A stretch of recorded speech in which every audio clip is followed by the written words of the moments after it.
Welcome to SignAgent. This video will go through how to start using the platform to review, approve, and comment on sign designs.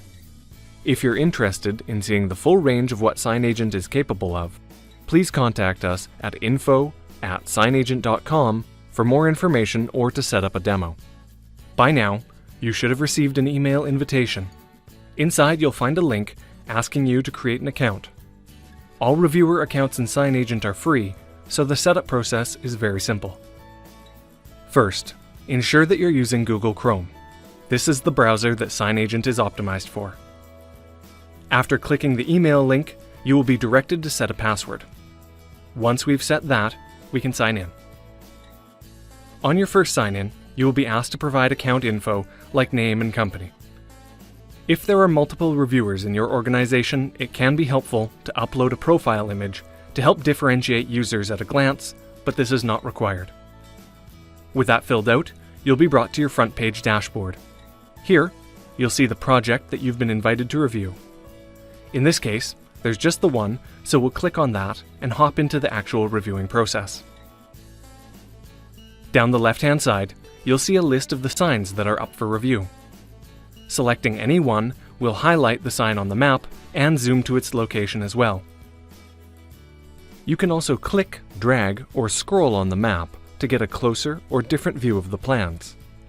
Moving back to the sign preview, we can see the preview of how the sign will look, any installation notes and details, as well as a history of the changes made to this particular sign. We'll scroll back to the top and click the check mark to approve this sign.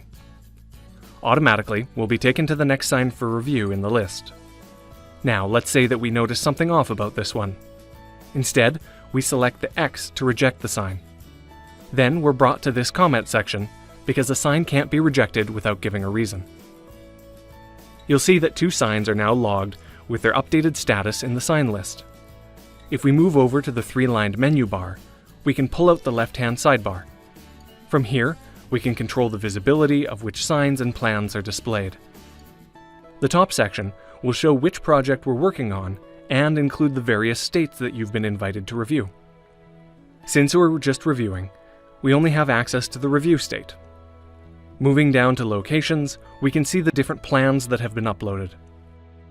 You can see that I currently have 6 signs for review on the first level and 1 on the second level. If I uncheck the visibility for that first level and click on the second level plan, I'll be taken to that map and left with just the 1 sign for that second floor. Everything we just covered holds true if we move into exterior signs.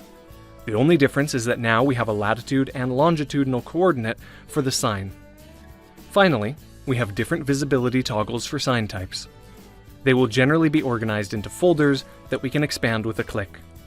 When reviewing a large project with many signs, it can be helpful to approve a specific type of sign all at once. Simply uncheck the parent folder and then go in and select the sign type in question. Lastly, we have 2 different visibility options. Using this wrench icon, we can change the order that these signs are displayed in. And, using this 3-lined menu bar, we can view the information of all visible signs at once. It's all the information that we've been looking at, just in a more condensed format. And now you're all set. You have an easy way to review, comment on, and approve signage. If you're interested in knowing more about the platform, contact us at info@signagent.com. Happy reviewing!